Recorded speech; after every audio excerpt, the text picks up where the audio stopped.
Welcome, everyone, to Stepping Into Your Leadership. I'm your host, Christine Courtney. Our goal here is to give you some actionable takeaways that will help you lead your teams. Thanks for joining us on this leadership journey. Let's get started. Hi, everybody. Welcome to Stepping Into Your Leadership. I'm Christine Courtney, facilitator, coach, and president of the leadership program. We're going to be in this podcast each time addressing one different topic of leadership, and hopefully it'll have one little topic that'll pack a major punch. I also, in this podcast each week, will bring you a special guest, someone that is a great leader that I know is not only making a difference in workplaces, but in life, and also just a pretty fun person that I like to hang out with. So welcome. I'm already laughing. Hi, everybody. Welcome to Stepping Into Your Leadership. This is our inaugural ball, so to speak, and I'm so excited today because I have one of my favorite people in the universe as our special guest. He's going to love it because I'm going to compliment him a ton, especially in this beginning. So anyway, I know. Well, we're going to talk about, as I said, in this podcast, we're going to focus on one leadership topic. It's going to be two parts. So today you're going to get the topic and the kind of why it's important. And then the second part is going to be all how you actually do stuff, tips, actionable things you can do to make your life better and those around you better in the workplace. So we're going to focus today on the topic of psychological safety. And it's a buzz phrase that you're hearing all the time these days. And my favorite partner in crime on the topic of psychological safety is Greg Shamie, who's here with us today. If you've ever had the pleasure of being in a session, an offsite, or workshop with Greg Shamie, your life has changed forever for the better. He is one of the most positive people, as well as being a really good listener and facilitator. And he has a natural talent for creating psychological safety incredibly quickly in a group of complete strangers or deepening the relationships and folks that have been around a while. Greg and I have worked together for, I don't know, what is it, almost 20 years now, Greg? I mean, a crazy amount of time. Yep, that's right on. Yeah. Anyway, we love to work together. We talk about this topic all the time. More and more companies are embracing it. And so we're going to define a little bit about what psychological safety is. And then Greg, who's a master at it, is going to share some tips on it in that second half. But I'm also going to share with you some horrible failures that I've personally had trying to create this or not thinking about it. And also Greg probably has some good stories of people that he knows where this is, some pitfalls that people have fallen into that actually create the opposite of psychological safety. What were we trying to think was the opposite, Greg? Do you remember? Oh, yeah. We were talking about that. Fear-based leadership, which a lot of cultures have very pertinent in their organization. Yeah, so that's what it's not, right? But psychological safety means that there's a climate that's characterized by trust, mutual respect, in which people are comfortable kind of expressing themselves and being who they are, right? And it's the belief that it's safe to take risks. And then people feel included, safe to learn, safe to contribute,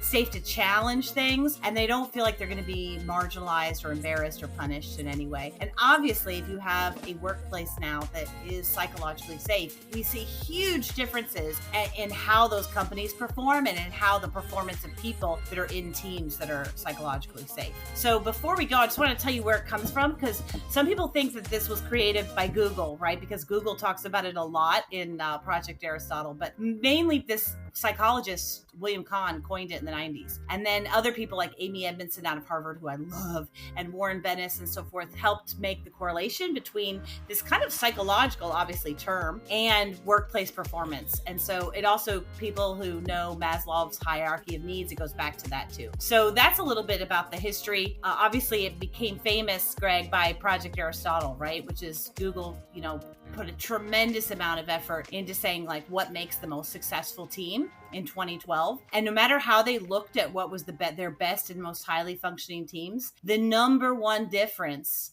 by far outrating everything else, was psychological safety, meaning that the teams in Google that were the most psychologically safe performed higher. And so what they started to do was really train people on that and really talk about that more. And then they published it for free to everybody else. So you can find all this stuff on their website. It's pretty amazing, Christine, because in that study, just from reading the different pieces on it, the other elements besides psychological safety were really important as well, like impact, meaning, structure, and clarity. These are all key aspects. Dependability. Teams that were able to have these factors were able to perform at higher levels and were able to produce the best results. But the one piece that took over all of it as the most important factor was this idea of teams that felt psychologically safe, outperformed and out-delivered on all aspects. Yeah, and it's amazing because when we go into companies, I don't know if you had this, I had this recently, Greg. When we go into companies and share those 5 things that you just did, and then they kind of vote on what they think is the most important to them, they almost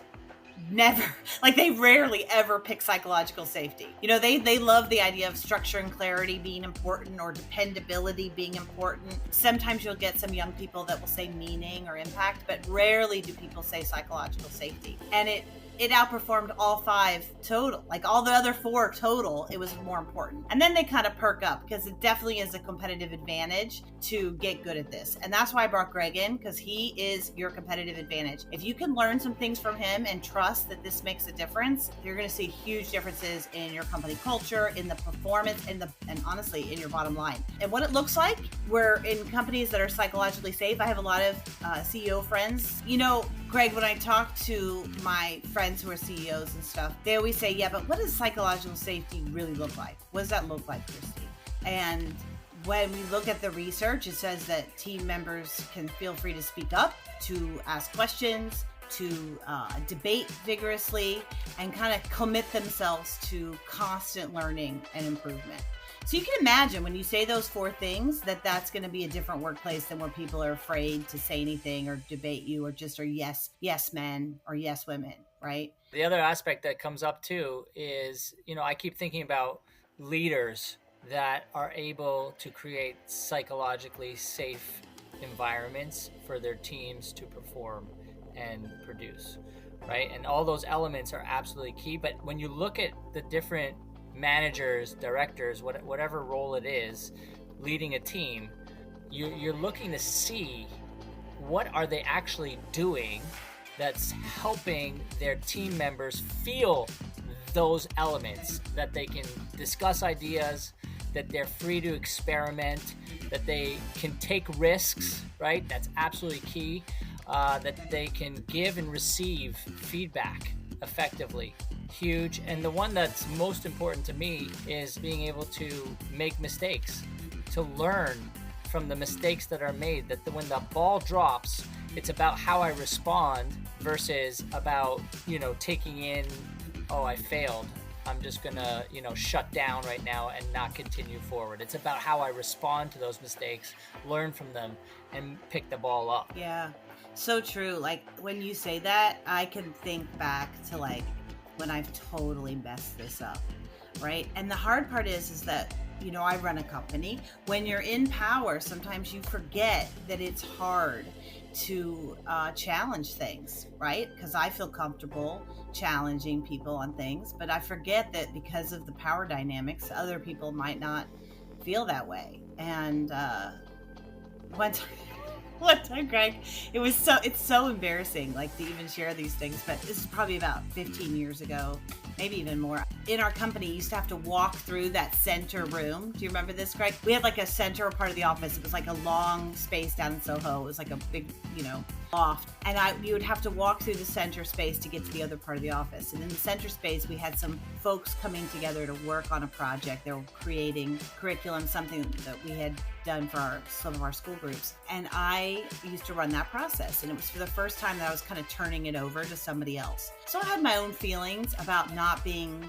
asked for my advice, not being asked, what I thought about something. I was probably licking my wounds a little bit, as feeling a little outside of that process for the first time. But of course I didn't share that. I was just feeling that inside. And I'm walking through that room and I'm hearing every time people talking and debating things, and, really good examples of a group that's feeling psychologically safe to make something better and create something. And I'd just listen and listen. And each time I thought, that bothers me that they're saying this, or why didn't they say this, or why is no one asking me, even as I walk through, So one time it just got to me, and I walked through, and I just walked over, and my ego got the best of me. And I said something that was like, well, that's not the way you do it. You do it this way, this way, this way, this way, this way. And this is why, blah, blah, blah, blah, blah, blah, blah, blah, blah. And they just sat there. They shut up immediately.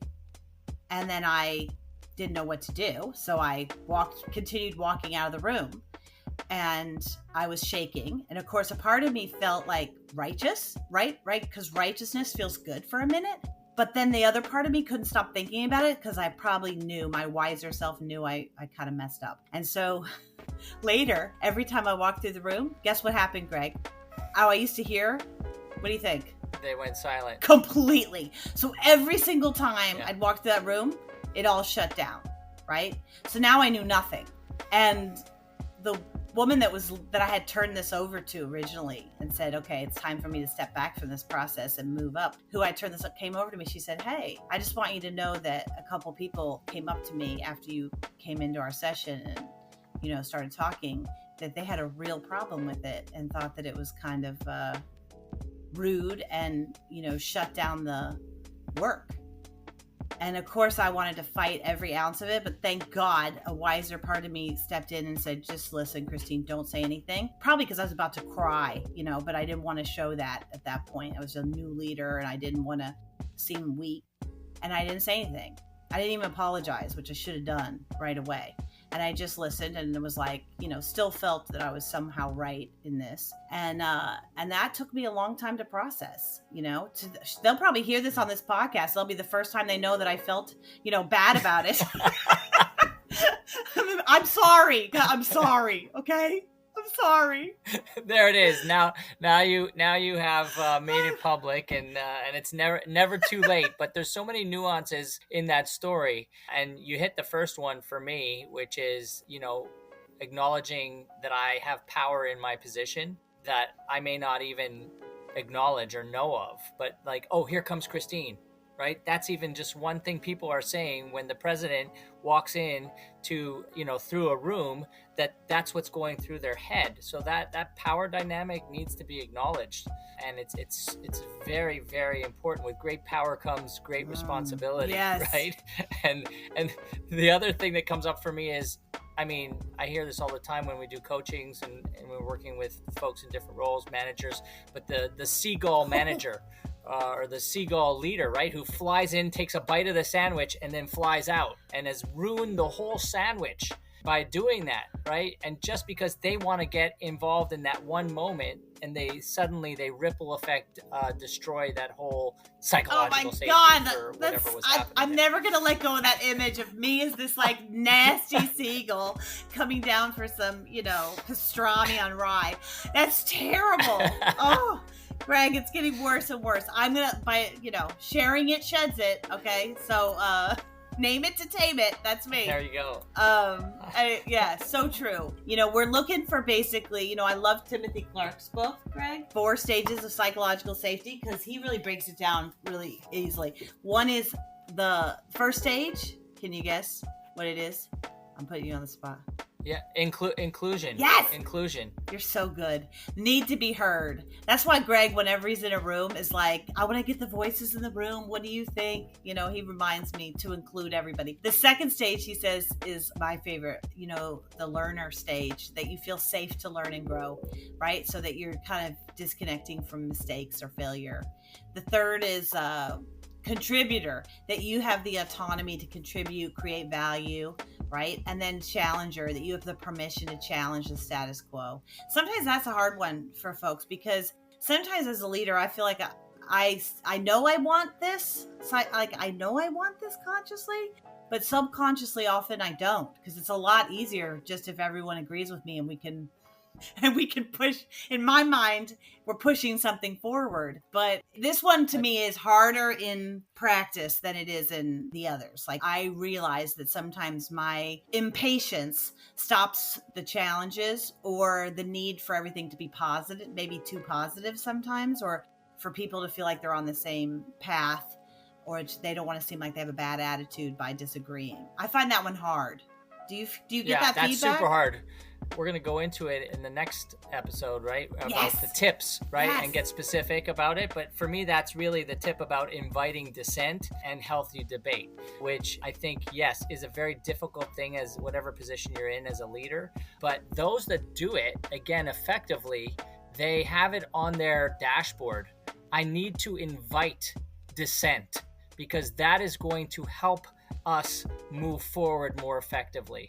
I need to invite healthy debate, right? Because otherwise, if it's just yes, Greg, that's right, I agree. Yes, Greg, that's right, I agree. Yes, then we never get any friction, right? And it's that friction that pushes things farther than they would go just by yes, that's great. Yeah, so true.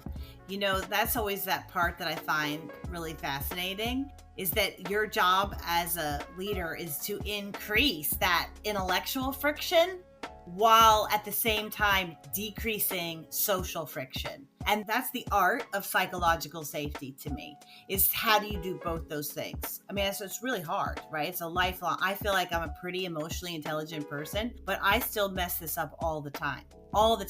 So if you guys out there listening have a lot of managers or people on your executive teams or whatever that you want to help them get better at this, Greg's going to take us through. I'm going to put him on the spot in a minute and ask him for his, best tips on this, because he's a master at it. He can go into a room. Greg, right? Remember when you went to that conference and people were just rabidly against being there and against doing that? Can you share a little bit of that story? Because I love this. This is really when you saw Shamie at work. Do you know what I'm talking about? Yeah, it was an amazing experience where, I mean, that's a lot of the time because our brains are like, go into protection mode. Like, what is this? Is it safe? What are they going to be talking to me about? Will they put me on the spot? Right? That's what I'm thinking if I'm going to this place to hear a speaker and or let alone do an interactive workshop, which is even higher stake, right? So I was leading an interactive workshop and they'd never met me before, this down in Topeka, Kansas.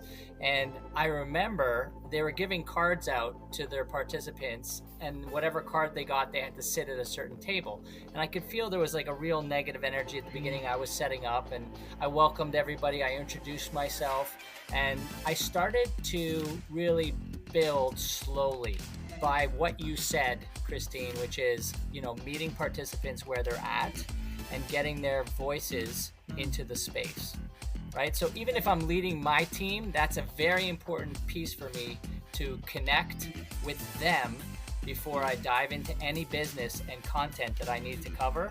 I need to connect first before content. I need to meet them where they're at and just get a temperature of what's happening. And then I need to build slowly, which means I'm going from a very low exposure level. The spotlight isn't right on them. Christine, tell me your life story. That's high exposure, right? To, what'd you eat last night is a little bit lower, way lower exposure than tell me your life story, right? So you really want to start with low exposure and then build, right? That's how we're building psychologically safe environments. It sounds like dating. From what I can remember. Yes, it absolutely is. Anyways, back to the story. I did that, and I was slowly building. And about 25 minutes into the workshop, this hand goes up in the back, and this woman says, "I just want to say that when I came in here this morning, I was like, who is this guy? Why is he here?" And I was so discombobulated with why I had to go to this specific place and sit where they're telling me to sit, and then look at this guy who I don't know who's going to talk to me for the next 3 hours, right? And she starts to confess basically where she was when she walked in this space. And then she goes, "Then I was listening to you and I loved your essential question. I love the quote. I love how you started to bring our voices in the room." And she starts to go through everything I was doing. And she turned and she started to come to my side and be like, "Oh, this guy's really good. He's really interesting. He's not just talking at me. He's really listening to what I'm saying, and he's taking that and he's infusing it into the experience. And she goes, I am so in from this point forward. And I just had to say it out loud because I was so out when I walked through that door. When I walked in through this door, I was so out. And now I'm so in. And it changed the whole environment too. Everybody else was like, wow, the dissenter is now part of the group and is on board on the same ship. And we're going to take a journey together. And we did. And yeah. 8 years later, we're still working together. 8 years later, we're still working together. That same person has continued to stay in contact. I've gone down and trained her teams with her continuously. And for the last 2 years, she's been doing individually one-on-one coachings, and it's been phenomenal. She's gone like in her leadership. From critic to, fan, and also to learner. Talk about, how honest that is, and just to name it like that. It's such a gift to you and to everybody else in that room that's having those same questions or thoughts, because the hard part is that usually we're in a room like that and no one's saying it out loud. So, we're in meetings and everybody's having some doubts or thinking, I want to challenge what she's saying or he's saying, but everyone keeps quiet out of fear or whatever. And you want that kind of environment where someone can name that, and then you guys can talk about it, and then everybody's brains open up, right? Because when we look at the science behind that, is that our brains are there for survival, right? Safety above all else. And we're not fighting for our physical survival anymore, so it's all this kind of social survival now. Everything, but our brains have not kind of caught up, So we're looking at gauging threats versus rewards all the time. So I always think about it like in our workplaces, the higher we are up, the more power we have. Our job is to kind of reduce threats for people and increase rewards so that they, their brains kind of calm down and really can create something special and can create a culture where people want to perform and work. That's great. Yes, because guess what? If I'm engaged, excited, and totally into it, I'm going to perform at a way higher level. My performance is going to go way up. So the goal is for me to figure out what's going to engage you and optimize your potential performance on delivery of results. That is the goal. And it's really a fascinating equation because every person is different.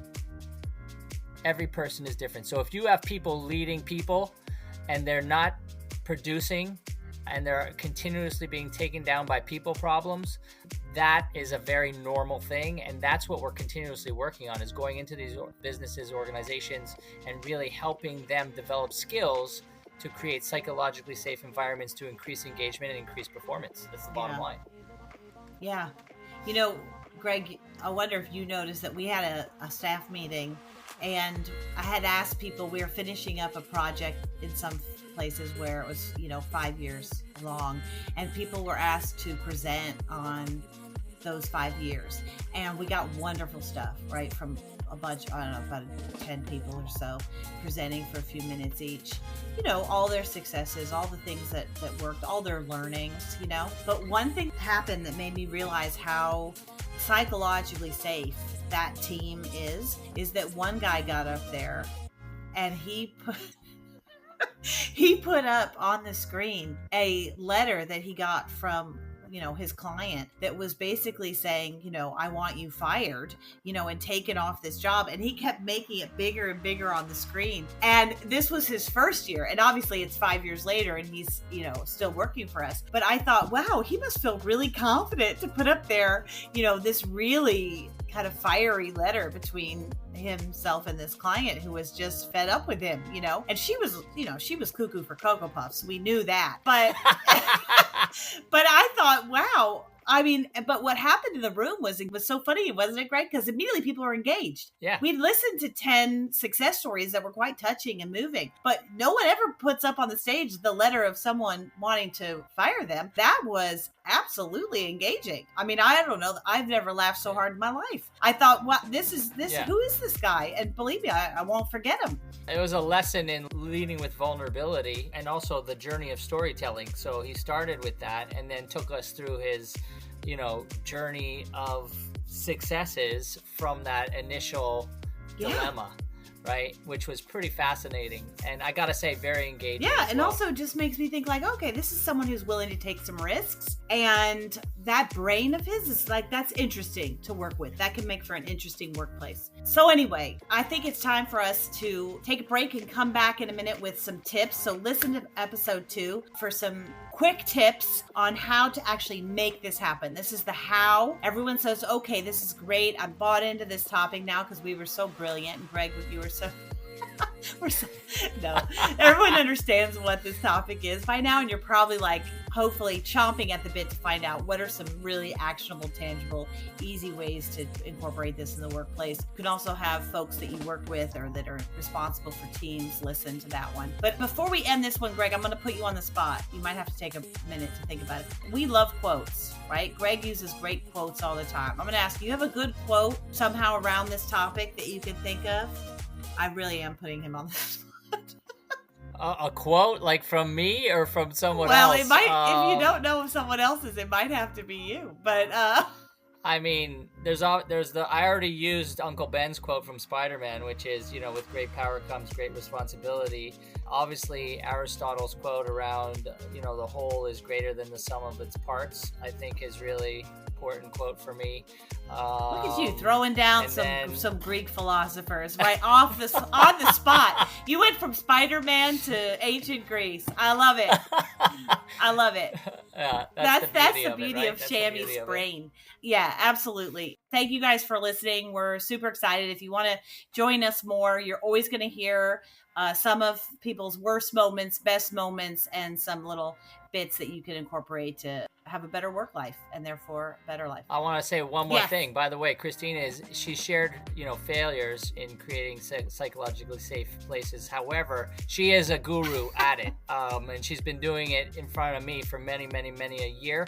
And every time she steps up, she creates a really safe space for us as a team. And it's extremely rewarding to be in that kind of space because I'm excited and engaged and I want to bring my best and go for it, right? So that's because she does that, that I feel that way. Well, thanks for being my first guest, Greg.